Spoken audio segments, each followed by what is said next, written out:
We all know that one of the largest challenges facing not only the United States, but our entire species is the climate crisis. It's this big world-altering thing, but does the solution to it have to be complicated too? One book makes the case that perhaps not so much. The book is What If Solving the Climate Crisis is Simple? And the author, Tom Bowman, joins us now on the Damage Report. Tom, welcome to the show. Thanks for having me, John. Glad to be here.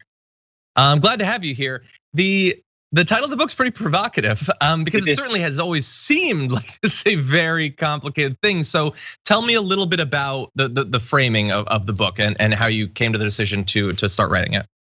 Well, I work in communication. I've been an exhibit designer for museums and aquariums about climate change, and for utility companies about energy, and for lots of businesses about marketing. So the question that's always driving me is how do these issues come across to people, and what do they enable people to do? And what struck me is that in all the documentaries I've watched, all the books I've read about climate change, they describe this Gordian Knot of entangled global systems, right? We've got atmospheric and chemistry and physics, we've got global transportation, food distribution and production, urban infrastructure, transportation systems. And when you try to solve one piece of this knot, you pull on a thread and pretty soon you're pulling on the whole knot, right? All the threads are intertwined. And what that does is it creates a myth that we need to create a master plan to solve all of this at once. It's a master plan that nobody has control over, even if you could invent it. And it tends to make people feel small. It makes us feel powerless. And there's a survey that shows that even though half of the population in the United States think we could solve this problem, only 6% of us believe that we actually will. That strikes me as a fundamental mistake. And so if you sort of turn that upside down, right? Just turn the whole thing upside down, what do you see? You see that all we really have to do is stop burning fossil fuels.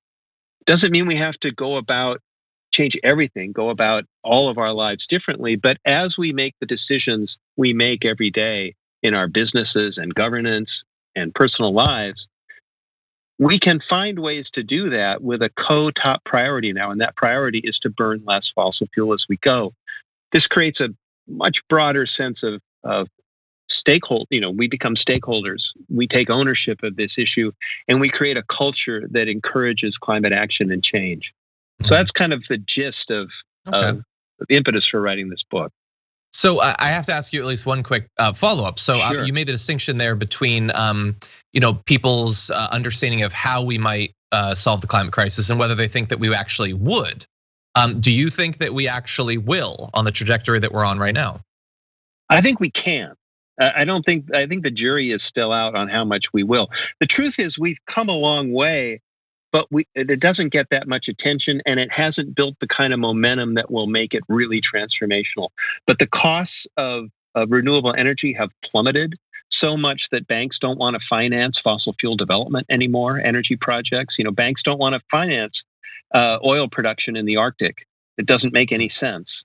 New opportunities are coming along all the time. Electric vehicles now cost less to operate than most gasoline-powered cars in terms of total cost of ownership. But a big problem we have is that we don't talk about this issue very much, right? Mm-hmm. We're talking about it on your show, which is terrific. And you saw it this year in the presidential campaign. But surveys show that most people don't even talk to their family and friends about it. And as long as that's the case, none of us feels really compelled to act because we feel alone. We don't feel like we're part of a social norm that says, this is just what we do as people. We solve this problem as we go along. So yeah, as you brought up, it certainly was discussed at least a little bit during the presidential election. But I'm curious what you think of the ways that it was discussed during that election and how let's say that you had been a candidate and you were talking to people about climate change based on your research and your understanding of how we could not turn people off from the possibility of accomplishing this. How would you advise politicians to communicate about the crisis? I would try to create a sense of national purpose around it, a sense of mission and a sense of hope. We always talk about climate change as if it's this daunting, horrendous catastrophe that's bearing down on us like a freight train that we don't know how to stop, right? That doesn't make me feel empowered. Does it make you feel empowered? Does it inspire you to create the future you want? I want to breathe fresh air. I want to feel more connected to my brothers and sisters who are non-white and non-male in a society where we're divided. These are things that we all really want. And if we talk about solving the climate change in terms of doing the things that we want rather than just trying to avoid the things we don't want, there's a real pull, there's a real allure to it. And now I think there are policies that need to be discussed, policies that stimulate market innovation, that change the way we do employment practices in some ways. Government contracting should encourage training in climate awareness and climate solutions. We need to bring forward voices that talk about solutions in productive ways and encourage innovation and all those good things. But I think the key to it is to start talking about the future we all want to live in, rather than just talking about how we have to fight against, not sure who sometimes. All this rhetoric about fight often gets in our way, I think. I'm curious what you'll think about this one topic, because I've long agreed, and I think a lot of people have agreed, that we don't want people to feel powerless. We want them to feel like they're part of this, that there's something that they can do. And so not just in the climate, but in environmentalism generally, there's been a lot of advice for people about what you can do to lower your carbon footprint, or you can use a certain type of straw, or you can buy an electric car. But then there's also, more recently, there's been a sort of a counterforce to that, which is people are being trained to focus too much on what they as an individual do, when really what we need to be talking about is what the government, what industry does. What do you think about that dialogue? Yeah, I think that in a way that kind of gets to the point, but it's a little bit off. What we need to talk about is our collective action. And so businesses are about collective action, right? I took it upon myself when I owned a design business in 2006 to try to decarbonize our operation. And I discovered, much to my surprise, that we reduced our emissions by 2/3 in just 15 months, and we saved money in the process. All we did was eliminate waste and we didn't really experience a change in our lifestyle or in our business practices. We just eliminated gasoline waste, electricity waste. And what happened was it inspired the people who worked there with a new sense of mission and purpose.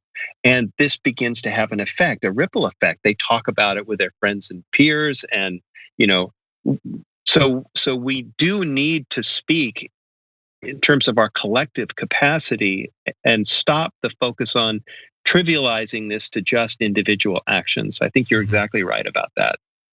And one other challenge I wanted to ask you about was, there's obviously a segment of the US population, and in other countries we see this as well, that either don't accept the climate crisis or are resistant to, for instance, like government efforts to do something about it.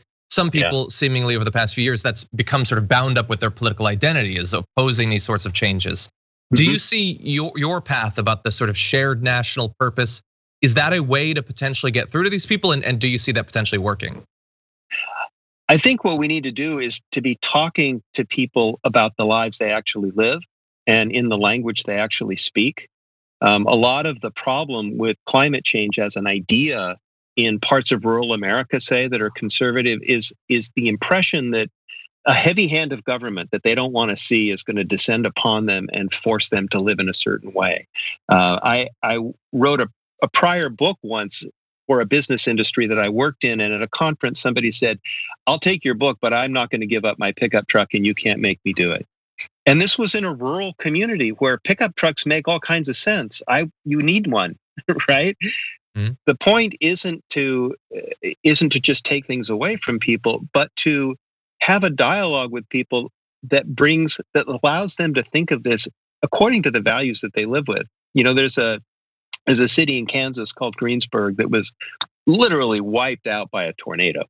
And they decided to rebuild as a model green city. And they did it successfully. There are more LEED certified buildings in that town than you would expect to find in a small rural community. And I was talking to someone there, and I said, "Why did you pursue these liberal coastal values, in rebuilding the town?" And he said, "These aren't coastal values. Stewardship of the land is part of our soul. This is what we're farmers. This is what we do. And yet we never talk about climate change in those terms, in the terms that make sense to them. We want to impose the language that we speak rather than listening to the language that the people we want to talk to speak. And I think that's our biggest mistake. Very interesting. Well, look, I know that our audience is very interested in climate change. Well, if you're watching this and you want to potentially rethink a little bit about how you think about and communicate about climate change, the book is What If Solving the Climate Crisis is Simple? Tom Bowman, thank you once again for joining us on the show. We really do appreciate it. Thanks. Thanks for having me.